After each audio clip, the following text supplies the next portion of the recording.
Shoptim or Judges 13 through 15. And the children of Israel did evil in the eyes of Jehovah, so Jehovah gave them into the hand of the Philistines for 40 years. And there was a certain man from Sarah, of the clan of the Danites, whose name was Manoah. And his wife was barren and had not borne. And a messenger of Jehovah appeared to the woman and said to her, See now, you are barren and have not borne, but you shall conceive, and you shall bear a son. And now, please guard and do not drink wine or strong drink, and do not eat any unclean food. For look, you are conceiving and bearing a son, and let no razor come upon his head, for the youth is a Nazarite to Elohim from the womb on, and he shall begin to save Israel out of the hand of the Philistines. And the woman came and spoke to her husband, saying, A man of Elohim came to me, and his appearance was like the appearance of a messenger of Elohim, very awesome. But I did not ask him where he was from, and he did not declare to me his name.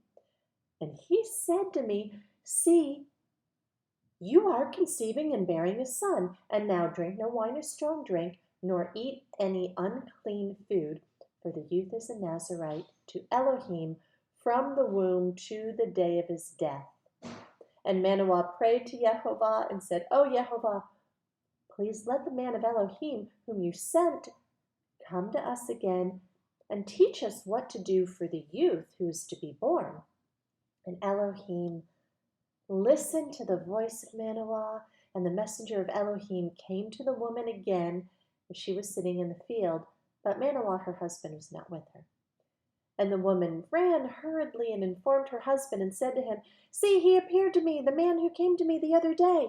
And Manoah arose and went after his wife and came to the man, and he said to him, Are you the man who spoke to this woman? And he said, I am.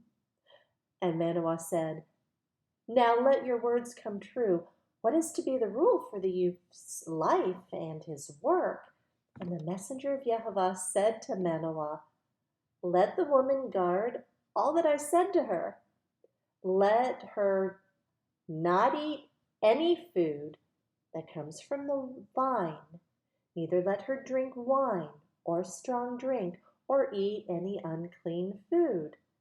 Let her guard all that which I have commanded her. And Manoah said to the messenger of Jehovah, Please let us detain you and prepare a young goat for you. And the messenger of Jehovah said to Manoah, Though you detain me, I do not eat your food, but if you offer an ascending offering, offer it to Jehovah. For Manoah did not know he was a messenger of Jehovah. Then Manoah said to the messenger of Jehovah, What is your name? When your words come true, then we shall esteem you. And the messenger of Jehovah said to him, Why do you ask my name, since it is wondrous? And Manoah took the young goat with the grain offering and offered it upon the rock to Jehovah. And he did wondrously while Manoah and his wife looked on. And it came to be, as the flame went up towards the heavens from the slaughter place, that the messenger of Jehovah went up in the flame of the slaughter place. And Manoah and his wife were watching, and they fell on their faces to the ground. And the messenger of Jehovah did not appear any more to Manoah and his wife.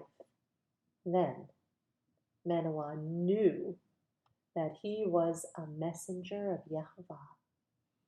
And Manoah said to his wife, We shall certainly die, because we've seen Elohim.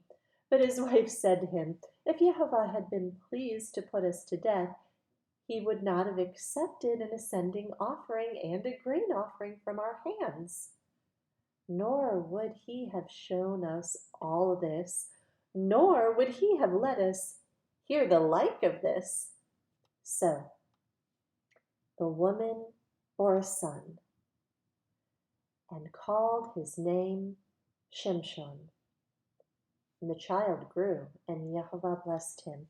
And the Spirit of Yehovah began to move him at Mahanadan, between Zorah and Eshtaol. Chapter 14. And Shimshon went down to Timnah, and saw a woman in Timnah of the daughters of the Philistines. And he went up and informed his father and mother, saying, I've seen a woman in Timnah of the daughters of the Philistines, and now take her for me for a wife. But his father and mother said to him, Is there no woman among the daughters of your brothers or among all my people that you should take a wife from the uncircumcised Philistines? And Shimshon said to his father, Take her for me, for she is pleasing in my eyes. However, his father and mother did not know that it was of Yehovah, that he was seeking an occasion to move against the Philistines, for at that time the Philistines were ruling over Israel. Then Shimshon went down to Timnah with his father and mother, and came to the vineyards of Timnah, and saw a young lion roaring as it met him. And the Spirit of Yehovah came mightily upon him, and he tore it apart as the tearing apart of a young goat, with naught in his hand. But he did not make known to his father and mother what he had done. And he went down and spoke to the woman, and she pleased Shimshon well. When he returned later to take her, he turned aside to look at the carcass of the lion, and saw a swarm of bees and honey in the carcass of a lion. And he took some of it in his hands and went along eating. And he came to his father and mother and gave them, and they ate. But he did not make it known to them that he took the honey out of the carcass of the lion. So his father went down to the woman, and Shimshon gave a feast there, for young men used to do so. And it came to be, when they saw him, they brought 30 companions to be with him. And Shimshon said to them, Please let me put forth a riddle to you. If you clearly solve and explain it to me within the 7 days of the feast, then I shall give you 30 linen garments and 30 changes of garments. But if you are unable to explain it to me, then you shall give me 30 linen shirts and 30 changes of garments. And they said to him, Put forth your riddle, let us hear it. And he said to them, Out of the eater came forth food, out of the strong came forth sweetness. And for 3 days they were unable to solve the riddle. And it came to be on the 7th day that they said to Shimshon's wife, Entice your husband to explain the riddle to us, or else we burn you and your father's house with fire. You not invited us in order to take what's ours, is it not? And Shimshon's wife wept before him and said, You only hate me and do not love me. You've put forth a riddle to the sons of my people, but you've not explained it to me. And he said to her, Look, I've not explained it to my father and mother. Why should I explain it to you? And she wept before him the 7 days while their feast lasted. And it came to be on the 7th day that he informed her, because she pressed him so much. She then explained the riddle to the sons of her people. And the men of the city said to him on the 7th day before the sun went down, What's sweeter than honey? And what is stronger than a lion? And he said to them, If you had not plowed with my heifer, you would not have solved my riddle. Then the Spirit of Yehovah came upon him mightily, and he went down to Ashkelon and struck 30 of their men, stripped them, and gave them changes of garments to those who had explained the riddle. And his displeasure burned, and he went back up to his father's house. And Shimshon's wife was given to his companion, who had been his friend. Chapter 15. And it came to be after some time in the days of wheat harvest that Shimshon visited his wife with a young goat. And he said, "Let me go into my wife into her room." But her father would not permit him to go in.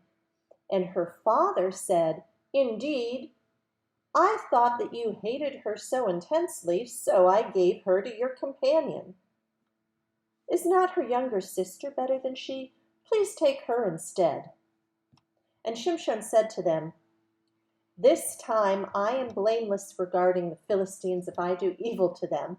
And Shimshon went and caught 300 foxes and took torches and turned them tail to tail and put a torch between each pair of tails and set the torches on fire and sent them out into the standing grain of the Philistines and burned up both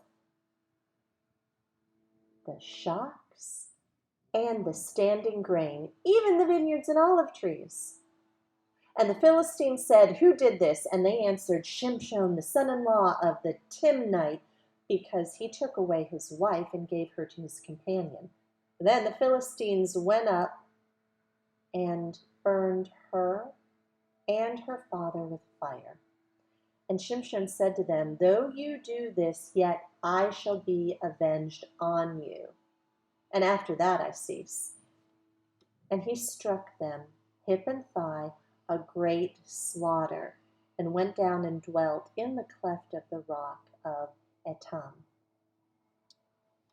The Philistines then went up and encamped in Yehudah and spread out against Lehi. And the men of Yehudah said, "Why have you come up against us?" And they answered, "We have come up to bind Shimshon, to do to him as he has done to us." Then 3,000 men of Yehudah went down to the cleft of the rock of Etam and said to Shimshon, "Do you not know that the Philistines are rulers over us? Why have you done this to us?" And he said to them, "As they did to me, so I did to them." And they said to him, "We've come down to bind you, to give you into the hand of the Philistines." And Shimshon said to them, "Swear to me not to fall on me yourselves." And they spoke to him, saying, "No, but we're certainly going to bind you, and we shall give you into their hand, but certainly not kill you." So they bound him up with 2 new ropes and brought him up from the rock. When they came to Lehi, the Philistines came shouting to meet him, and the Spirit of Yehovah came mightily upon him. And the ropes that were on his arms became like flax that's burned with fire, and his bonds broke loose from his hands. And he found a fresh jawbone of a donkey, and put out his hand and took it, and struck 1,000 men with it. And Shimshon said, "With the jawbone of a donkey, 1 heap, 2 heaps. With the jawbone of a donkey, I've stricken 1,000 men." And it came to be, when he had ended speaking, that he threw the jawbone from his hand and called that place Ramath Lehi. And he became very thirsty and cried out to Yehovah and said, "You've given this great deliverance by the hand of your servant, and now am I to die of thirst and fall into the hand of the uncircumcised?" And Elohim split the hollow place that is in Lehi, and water came out, and he drank, and his spirit came back, and he revived. So he called its name En Hakor, which is in Lehi to this day. And he ruled Israel 20 years in the days of the Philistines.